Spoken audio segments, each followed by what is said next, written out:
You are listening to Preconceived, where we examine the preconceptions that shape how we view the world and the paradigms by which we live our lives.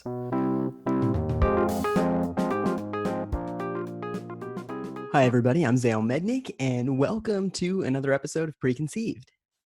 Unless you are an elite athlete, which I am most certainly not, it can be hard to understand the motivation and determination embedded in the psyche of such a high-level competitor. And there are few sports as intense, perhaps, as boxing, where you're in a ring, on your own, fighting one-on-one against an equally fierce competitor. So what is it like to be a boxer? What motivates someone to engage in such an extreme sport, ridden with such physical risk and potentially even psychological harm? And as a sport and industry in general, is boxing still even appropriate in the times we live in today? I'm joined today by boxer Mark Simmons.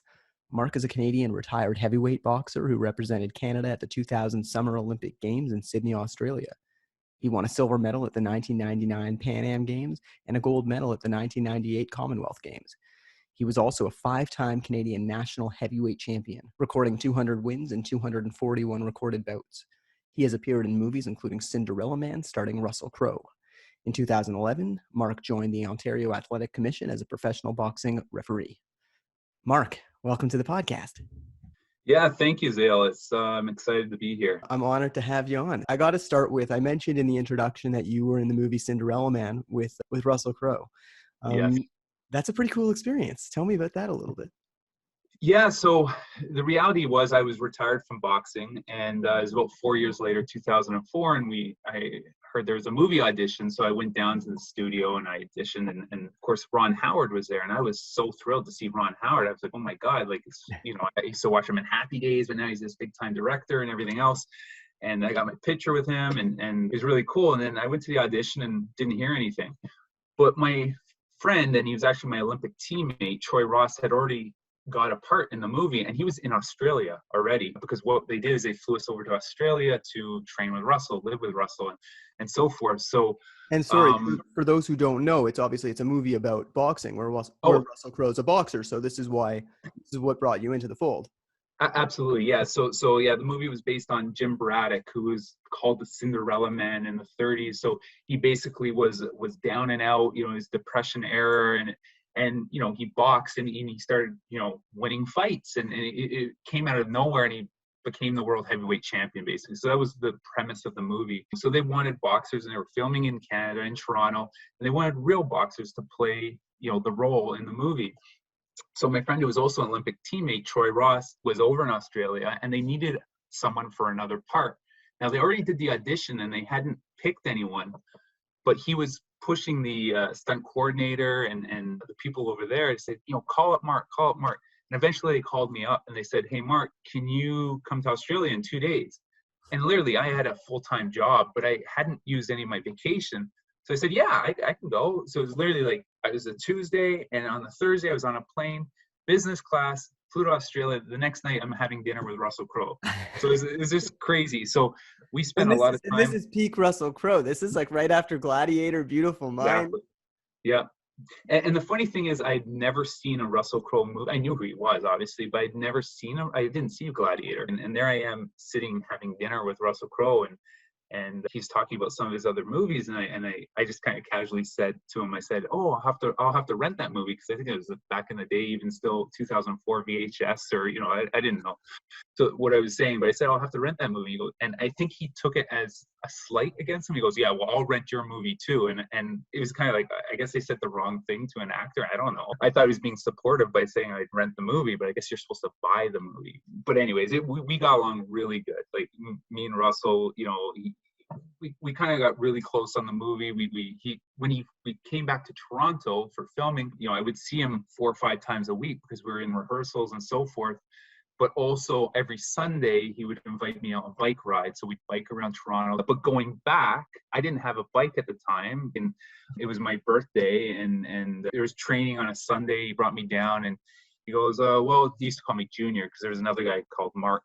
He said, well, Junior, I didn't get you a birthday present or anything, but here. And he hands me an envelope, and I go, it was $1,000. He handed me an envelope of $1,000. I like, no one's in my life has ever given me $1,000. And I remember sitting in the car, and he just hands it back to me, and I go, well, I don't know what to do with this. Like, and he goes, well, keep it. Just buy something you need to get. And I said, you know what? I haven't had a bike. I need to get myself a bike. And Russell Crowe was really into mountain biking. He goes, that's not enough money for a bike. And I said, well, yeah, it is for me. It's enough money. He goes, no. He goes, keep the money. I'm going to get you a bike.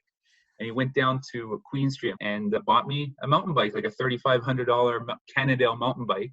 And then on top of that, I had the $1,000 too. So, I mean, we got along well, and the movie was great. You know, just to be in a Hollywood movie and be on set was a dream. It was time of my life back then. That's a wild story, and it's wild how sometimes you probably, as a boxer, didn't expect that you'd get into acting, but some of those skills, for many people, translate into these really amazing experiences that they have like that.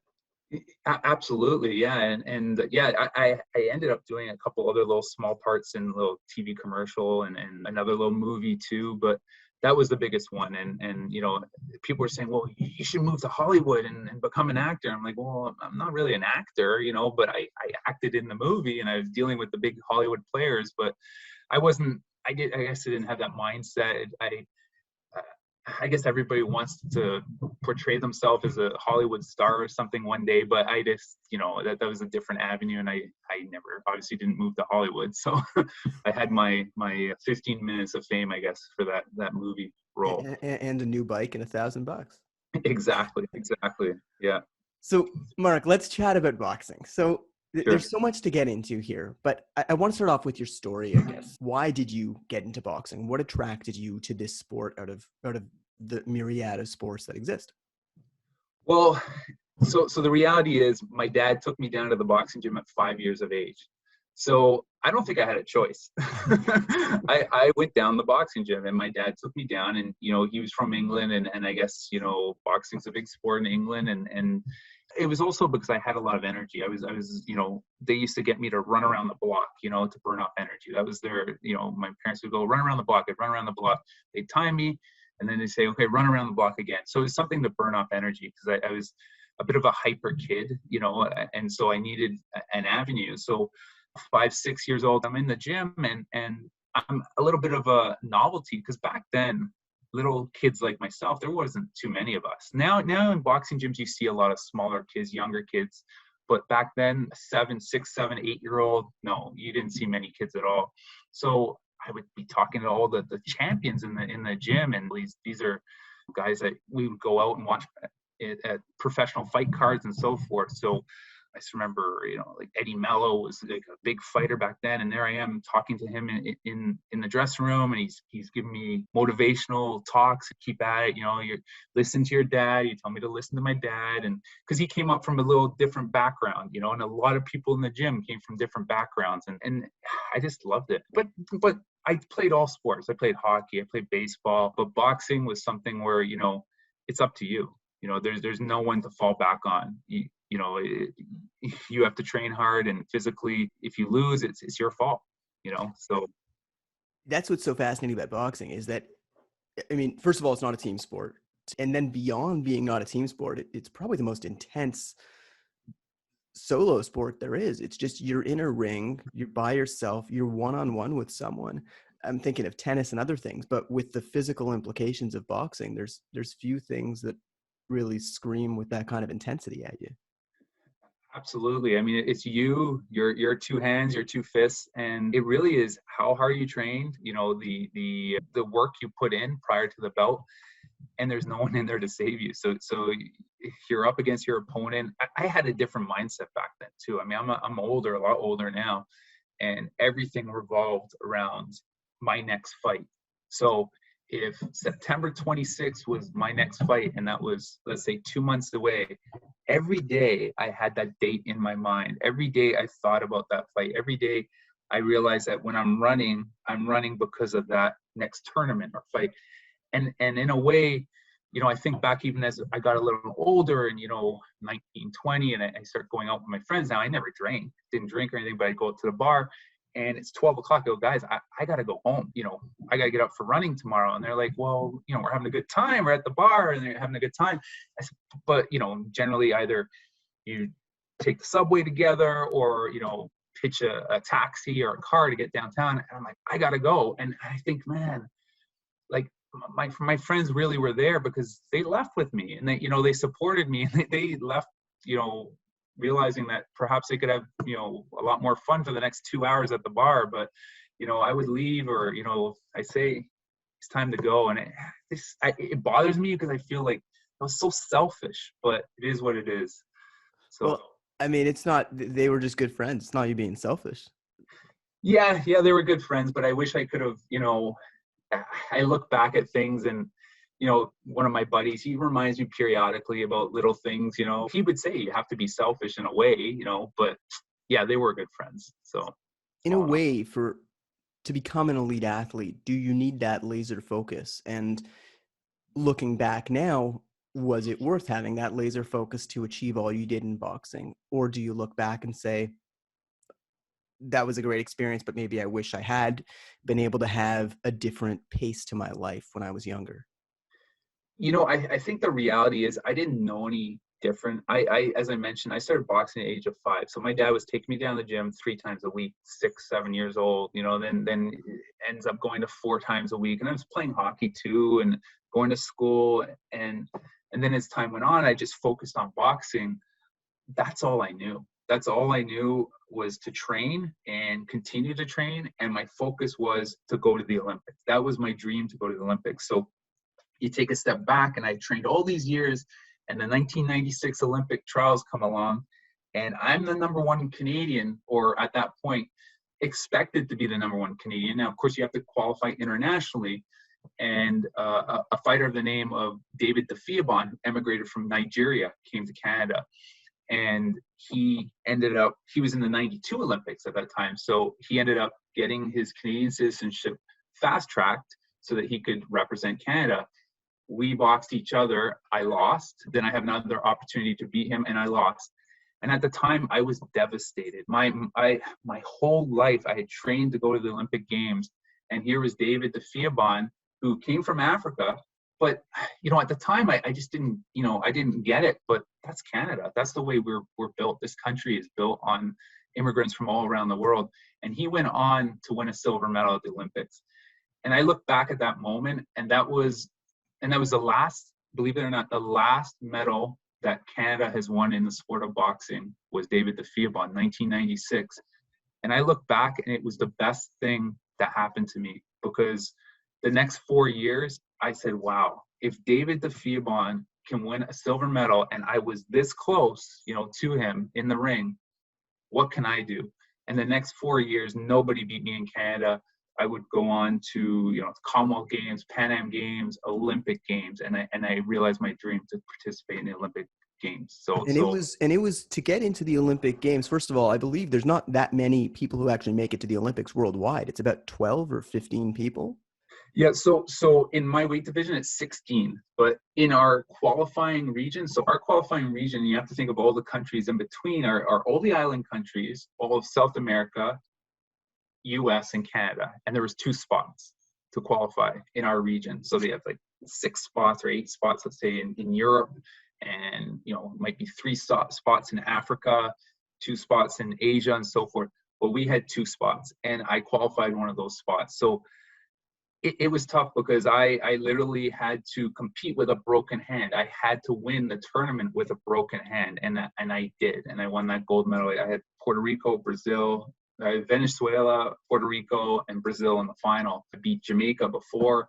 And you're talking about the qualifying tournament, the last 2 fights in order to make it into the Olympics, you needed to fight, and you had literally a broken hand. Oh, I had a broken hand, and we wear hand wraps and we wear gloves, but the hand wraps, there's some Olympic rules where they could only be so long, and you can't put any tape on. So literally, I could not, it was my right hand, I couldn't close my hand. So I was with my left hand, I was like, boom, boom, boom, as fast as I could with my left. And then I throw the right hand, but almost like pull off, because it was, you can see almost my fist now. I mean, it's a little bump there, but I had to do everything I had to qualify, and I did it. And I just remember just falling to the ring. I was like, yes, I realized my goal, my dream. I was going to the Olympics. It was beautiful. So take that broken hand. What makes a great boxer? Obviously, your hands are important to that. Yeah. How much is the physicality? How much is the psychology of you just needing to say, I can do this, even when your hand is broken? How much is it the strategy? What differentiates the elite boxers from the people who might not be as successful? Well, first of all, the base of any great boxer, you have to be physically in the best condition of your life. You physically, you're doing we talk about road work, we're doing your running, you're sprinting, and that's such a huge portion of training. There's many boxers, and all you see them, they're in the gym. They spend their time in the gym, but they're not doing their physical, their cardio, their road work, and that's what makes them fail. Because no matter what you learn in the gym, no matter what skills you have, once you get tired, you just can't do it anymore, right? So that's the base. Physicality, you have to be trained peak condition. Then you go into other things, and I had tremendous hand speed, and part of the reason I had very fast hands was because I started at a young age. So those fast twitch fibers, they develop over time. So my hands were really fast. So that's definitely an asset in boxing. Power is a big asset. I didn't have the biggest power, so I had to rely on my hand speed, my footwork, and my boxing skills. So you need to have boxing skills, and of course psychology. The mental aspect is huge. If you do not believe you can do it, you won't do it. And I just look back at the Commonwealth Games, and I had it in my head, and I said, I will win a gold medal. I internally believed I would win a gold medal at the Commonwealth Games, and I won a gold medal. You go into Pan Am Games, and I said, I want to get to the finals. I got to the finals, and I got a silver medal, but I didn't get the gold. And part of it was, we have Cuba, which is the #1 country in the world to fight boxing. There's such a powerhouse, a little island, but there's such a powerhouse. USA and so forth. I always felt comfortable beating the USA. But Cuba, we were talking about Olympic gold medals, the best boxer in the world. That's generally who you're fighting when you're fighting Cuba. So I said, so I got to the finals. Olympic Games, you go to Olympic Games, and we had a sports psychologist, and he would ask, how are you going to do? And I said, you know what? I think I can win a medal. I think I can win a medal. And I came one win short of winning a medal, because I thought I didn't truly internally believe, I believed I was skillful enough and everything, but my mind was not focused on winning the gold medal. My mind was focused on winning a medal. And that's probably why I came up short. That's so intriguing. And when you're convincing yourself, I don't want to say convincing yourself like you're doing this act, but for lack of a better word, when you're convincing yourself in your preparation, I can do this, I can win. It's not a question if I will win, I will win this gold medal. Is there a rationalization there? Is it, I know I'm the best, I can win this medal? Or is it, I know I might not even be the best, or I know I might not even be the strongest. I know this other competitor might have advantages over me in certain aspects, but nonetheless, I'm going to win this. And part of the reason I'm going to win this is because of my psychology. And that second part is a huge part in boxing, because so many of these boxers out there, they might not be the most talented. They might not have the best hand speed. They might not have the most power, but mentally, they're so mentally strong that nothing is going to stand in their way. And if you're mentally strong like that, you're certainly going to go a lot further than somebody that isn't mentally strong. So you can have all the power in the world, but if you do not believe in yourself, it's, especially in a boxing ring, it's going to show up. And how do you get to believe in yourself? Is it just that you've put in such work, that you've done the training and that you've tried your best? Is that enough to give you that confidence? It's a huge part. So if you do your training, you do everything that is expected of you, that you know that you need to do, you're certainly going to be that much further ahead. But that's the magic bullet, because the champion, I was not a world champion, right? So I didn't get there, but a world champion I believes they are the best. Nobody is ever going to beat them. Nobody's going to beat them, and nobody's going to stand in their way. And mentally, for one reason or another, whether I don't want to say I think too much, or I'm an intelligent person and I can look at all the angles and everything else, but some people just don't look at everything else. They just concentrate on what they can do, and they set their goal and their mind on that, and they move on. And obviously with boxing, there's not too many people that make the big bucks in boxing, but certainly if you do, it pays off. When you're talking about excellence in sports, I'm thinking about Tom Brady right now. And do you watch football at all? Yes. Yeah. Okay. Even if you hadn't, I'm sure you've heard of Tom Brady. The reason I think about him is because he isn't, and for those who have been living under a rock, or if you haven't, if you just don't know who he is, that's okay. He's a very successful quarterback who's won 7 Super Bowls, which is literally unheard of. Yeah. And when I watch him sometimes the last few years when he's won a couple of Super Bowls, I'm thinking to myself, he's not the best at a lot of things. He's a very good quarterback. He's an amazing quarterback. But ultimately, what potentially differentiates him isn't necessarily his accuracy or his arm strength, but it must be that psyche in order to win 7 Super Bowls, where there's so many people who are phenomenal quarterbacks who haven't won a Super Bowl even. Mm. You look at somebody like Tom Brady or somebody like Michael Jordan and say, yeah, a ton of that is absolutely psychological and mental. There's no question. I believe 100% in all sports right across the board. If that is the magic bullet, is the mental game, the psychology of sport, of winning, of being a champion, of knowing how to win and believing in yourself. I believe that is 50%. It's 50%. It's got to be up there. I mean, because when you take all the intangibles, you look back at some of the great boxers in history and everything. I mean, skill wise, you can see boxers today or in the past that could do the same, but mentally they were just stronger. So yeah, absolutely. I think it's such a huge part of sport. Was there something about Muhammad Ali, for example, that distinguishes him from other boxers? So was it a particular skill set, or was it a certain perspective he had that makes him stand out amongst boxers? Well, yeah, I mean, you look at Muhammad Ali, and he was ahead of his time in terms of boxing, the skill set that he had, the hand speed, the dancing, the way he moved. But I think ultimately, I mean, he's called the greatest for a reason. But ultimately, why is Muhammad Ali called the greatest? He lost. He lost. You know, Joe Frazier beat him. He lost in the ring, but it's because of his personality. And I believe in sport, that's what sells. You know, it's his personality, and he was ahead of his time in terms of marketing. You look at these, you know, people that market themselves on YouTube and so forth. Muhammad Ali, I mean, when he spoke, people listened, and that is what, you know, on top of his skills in the ring and what he did in the ring, that is what made him so great. Mark, I want to get into your mind from when you're inside the ring. Sure. So I asked you before how you got into boxing, but a lot of people, I'm sure, get in for different reasons. And a lot of people listening to this, and we'll talk about the physical harms of boxing later, but a lot of people might be wondering, why would somebody go into a sport where they know they're going to get the crap beat out of them as a given a lot of the time, right? When you're in the ring, what is it like knowing that even if you believe you can win, or you know you can win, that you're still facing a tough opponent who's going to hurt you? How do you prep for that? Well, I mean, you never go in the ring. I shouldn't say never, because I have in the past, but you never go in the ring thinking you're going to lose, right? You don't go in thinking you're going to get beat up. That is like, you are doing the beating up. You are going to be winning that fight. Now, I say that, and the reason I say that is because I remember when I was fighting the world champion. So this was a 2-time Olympic gold medalist. I boxed him twice, and this was at the World Championships. And I'd already previously boxed him in Cuba, Felix Savan. And I just remember it was the World Championships. I just beat the American. It was a boxer from Greece before that, then the American, and then him. And I still remember myself saying this, like, I can't believe I was saying this, something out of Rocket. And I was like, if I die, I die.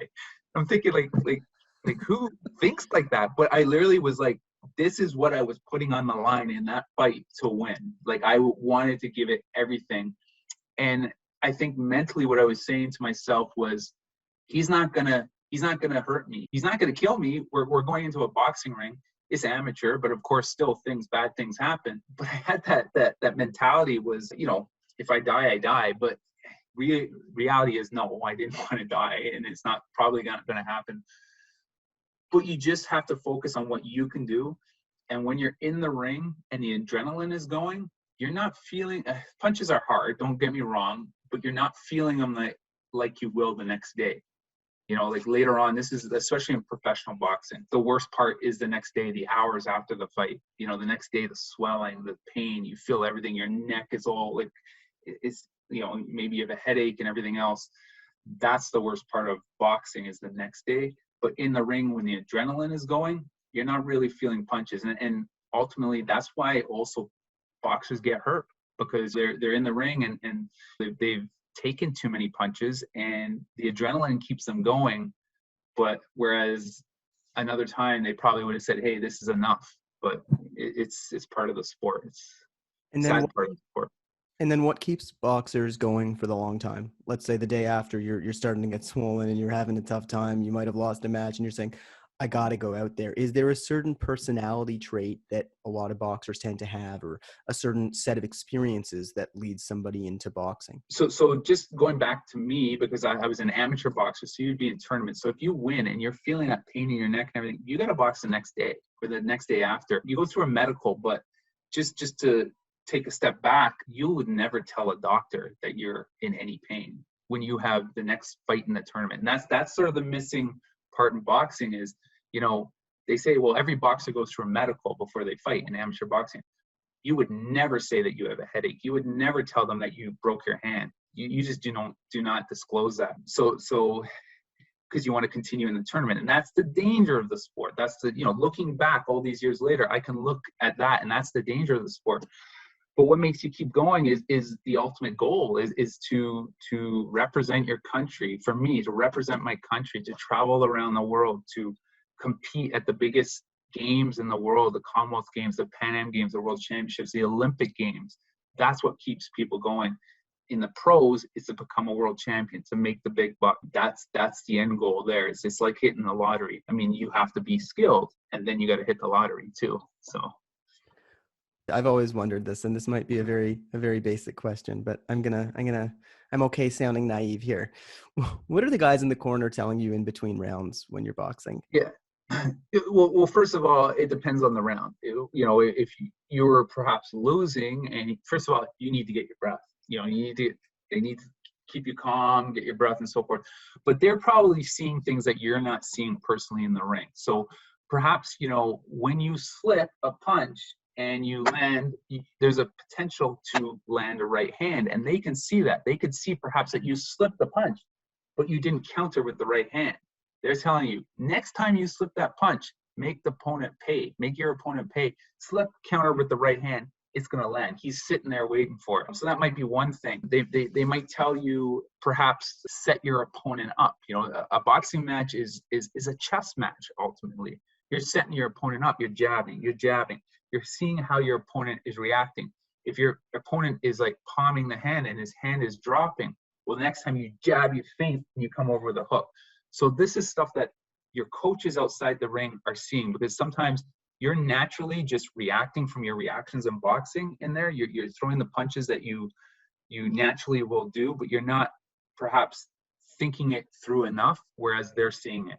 So they're just giving advice and, giving you water, rest, and because they've worked in the gym with you for, all the time before, they're going to say, hey, try this combination. We've been working in it in the gym. This is going to work perfectly against this opponent. So that's what they'll tell you. And to the mild fan of boxing, maybe what's lost on them, and I'm sure what's lost on me, is the degree of the chess game that it is and the amount of strategy that there is. You're not just going out and punching. It's not who's got the fastest punch. There's a strategy. How important is that when you're learning about an opponent? Will you study them beforehand to see what some of their techniques are, or to see what some of their typical moves are, so you can strategize appropriately? So ideally, it would be good to study an opponent, but for Olympic level, where there's a draw, you're boxing Azerbaijan. Who knows who this guy is from Azerbaijan? Yeah. But he is the national champion of Azerbaijan. So there's no video footage of them, right? Generally, as you move up the rankings, and maybe nowadays there's YouTube and everything else, right? We didn't have that back then, so we were it was unknown. So that was why the corner was so much more important, because perhaps they're seeing things that we can't. But yeah, you certainly will in the professional game. They'll want to study their opponents, see maybe some of their flaws, their habits that they're doing that can be exposed. Perhaps the boxer keeps their left hand down repetitively, or they throw a combination, and after they throw that combination, they naturally just drop that hand. Well, that's the time to counter, right? So that's something so it is very much a strategy, very much a thinking game while you're being active. So you got to be active and thinking at the same time. Okay, I'm jabbing right hand. Okay, he blocked it. Okay, slip, see what he's doing. And you're constantly thinking, what do I do? Feint to the body, feint to the head. Let's see him open himself up so that I can land. So it is constantly a back and forth thinking game. And the best boxers in the world are those thinkers. Have you ever hurt somebody and actually felt bad about it? Like, I mean, I have a feeling the answer is no, but are there ever any situations where, listen, you said before, your goal when you get in the boxing ring is you're gonna destroy this guy. That's what you're thinking about. Yeah. But are there ever any times where you'll come out or another boxer will come out and say, wow, I really gave it to him too hard? Or is that not even in your realm of thoughts? No, no, no. You never think that you give it to a fighter too hard. You have to give everything you have because that fighter is going to do the same back to you. So in essence, when you're in the boxing ring, so you talk about boxing, and I had 200 plus fights, like 200 plus. That's a huge number of boxing matches. I never fought in the street ever because I only fought in the ring, right? So if I were to hit someone, you know, in the street, I would really, really hurt them, and I would feel that remorse. But in the boxing ring, you're giving it everything you got, and the goal is ultimately to win. Ideally, put them down or knock them out. And I've had a few opponents I've knocked out, and at the time you're jumping up, you're happy, but after you take a step back, there's that part of you that says, "Hey, that guy's hurt." And now I'm also a professional referee now, so I'm a professional boxing referee. So I'm in there, and I really focus on stopping a fight in time. That's very important to me. But I have that empathy for a fighter and just watching on TV when they're hurt. I sincerely have that empathy because I know what they're feeling, and I hate to see another boxer hurt, but it's the reality of the sport. What does boxing do for your self-confidence? I can only imagine it elevates your self-confidence when you're putting yourself in a position at such risk where you are fighting somebody sometimes until they go unconscious. And the strength to be able to put yourself in that position must translate on some level to your personal life outside of boxing, just to have a greater confidence in yourself. Is that something you've found? Yeah, I mean, definitely. That's one of the things. You have these kids that perhaps don't have confidence, and they go into a boxing gym, and first of all, they feel part of the gym, and now you're putting that kid in a ring, and someone else is throwing punches, and they're able to throw punches back. It just, first of all, physically, okay, obviously physically you're going to be confident in yourself. You're not going to be intimidated by anyone, because there's a lot of people that have intimidating aspects about them. And my dad used to say a lot about a talking head. That person has a big head, and that head is scary because they're saying all these scary words, but they can't fight. If it comes down to fight, they can talk with their lips, but they can't fight. They can't hold their own. And that's the fear that most people have, is what people are saying to them. So I think certainly for myself, I gained confidence, just being able to handle myself. That's one thing. And just approaching life in a different way, that what's the worst that can happen? If I try this, I was in the ring with the world champion who's trying to kill me, and he couldn't kill me. He couldn't really hurt me. So what's the worst that happens if I ask this question to or so the reality is it certainly does elevate confidence. Yeah, Yeah. I mean, asking someone out on a date must not seem Ex- daunting when you've survived when you're exactly. beating up somebody who's one of the best in the world. Exactly, yeah. And in business or whatever it might be, I mean, what's the worst that can happen? you know Not So much. So on that note, let's talk about the worst that can happen, because we know now a lot more than we used to know, especially when you were actively boxing, about CTE and concussions and brain damage that can occur from this. And we did an episode with a neurosurgeon about the brain damage and CTE and concussions about a year yeah. and a half ago. But we know that taking blows to the head is detrimental, not always, but very frequently, especially when it is repeated blows to the head. And like you said, a lot of the way you diagnose a concussion is often by symptoms. And it's very probable that a lot of people aren't going to admit their symptoms because they know that will mean they're taken out of an upcoming match. With some perspective and with the knowledge that's come out in the last couple of decades, what do you make of that struggle between a sport that you love, but knowing the harms that it can do? It's tough. It's a very tough aspect, there's no doubt boxing is a dangerous sport. Short term, long term, it's a dangerous sport. It's and part of the reason, I had a lot of talent. I went to the Olympics.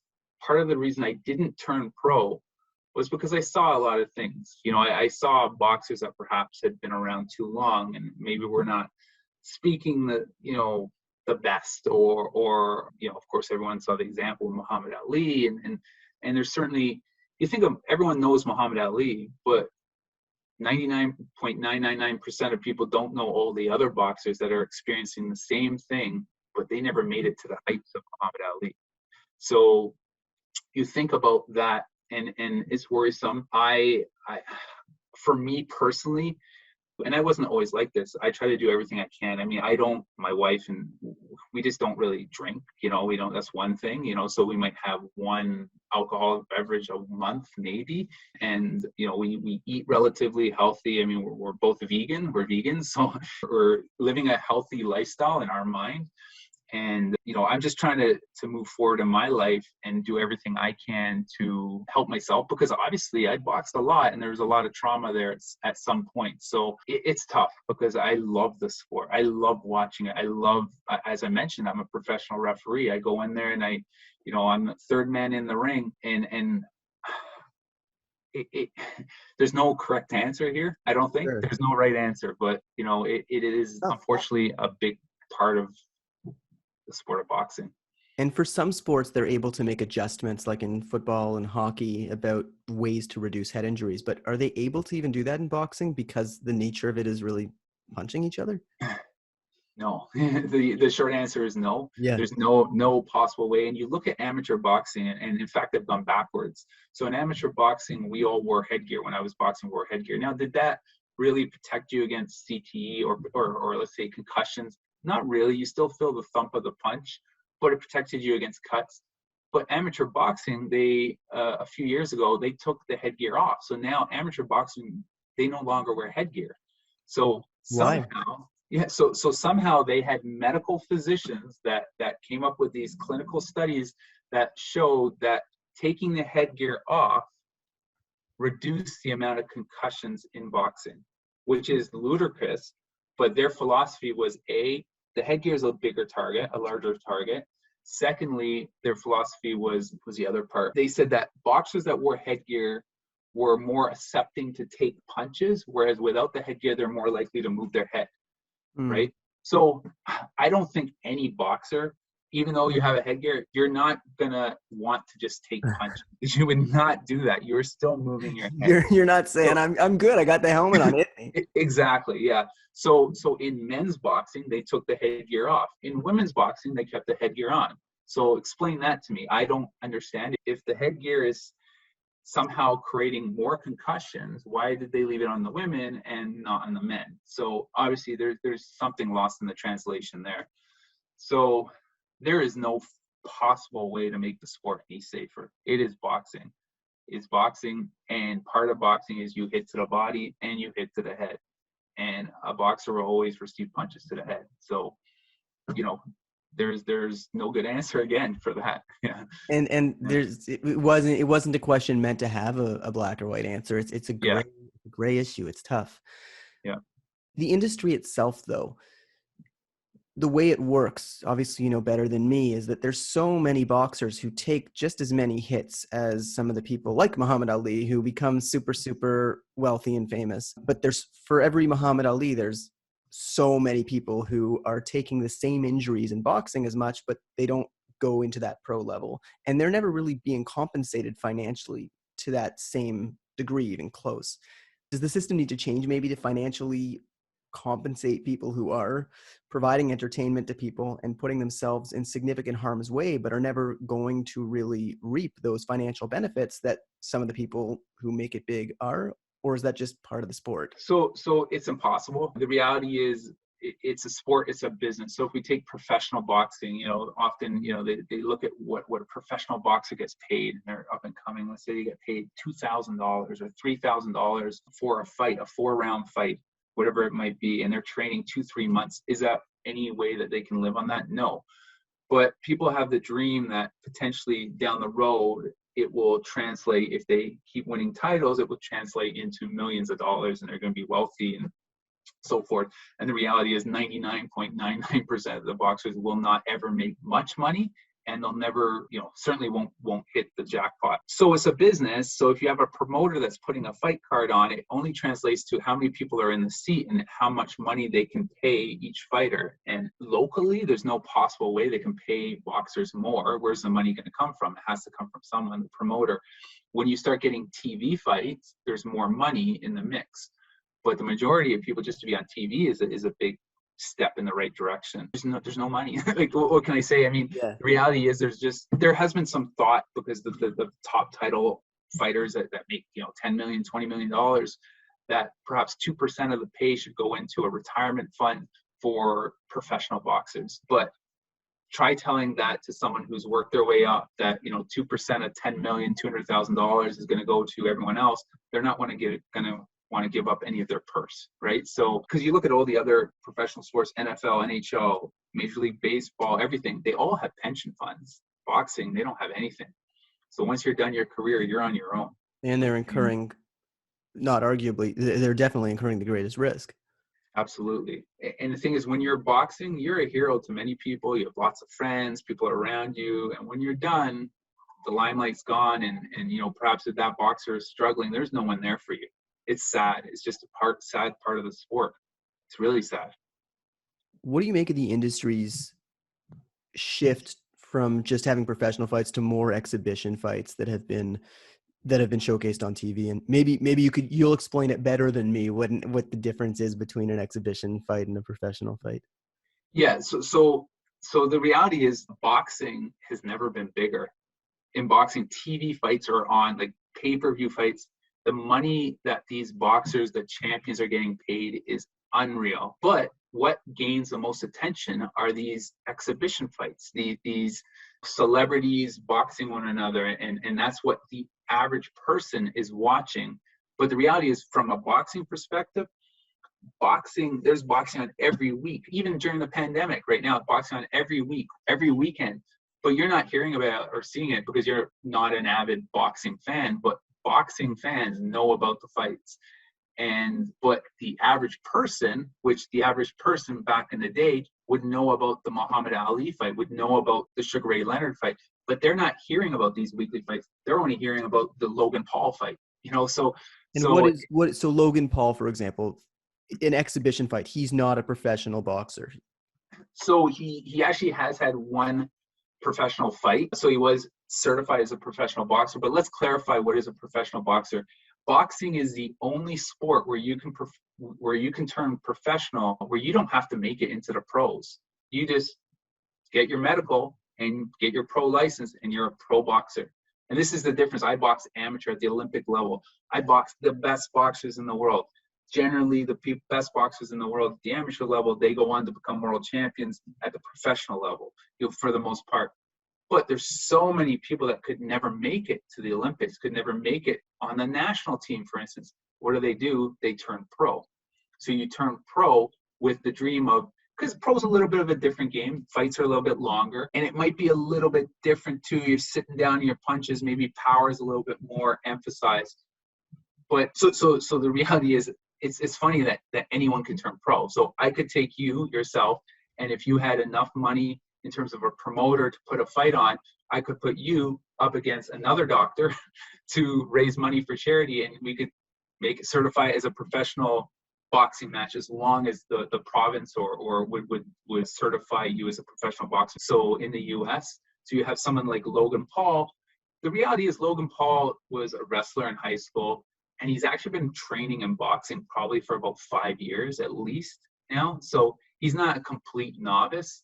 So he has some skills, but he's able to get that professional license and box in an exhibition match, which is going out to the masses. I don't know how many subscribers he has on YouTube, 50 million, 100 million, I don't know, or 20 million, whatever it is. The reality is, all those people who've never watched boxing in their life now want to see what Logan Paul is doing in the boxing ring. So that's why it's garnering a lot more attention, that exhibition match. And to people in the boxing community, I'm sure it varies, but do they view this as a positive thing because it's bringing light to boxing, or do they view it as a negative thing because it's maybe not as authentic as your Yeah. typical boxing? So you think about the hardcore boxer that has trained their whole life. As a kid, they worked their way up their amateur ranks. They maybe represented their national team.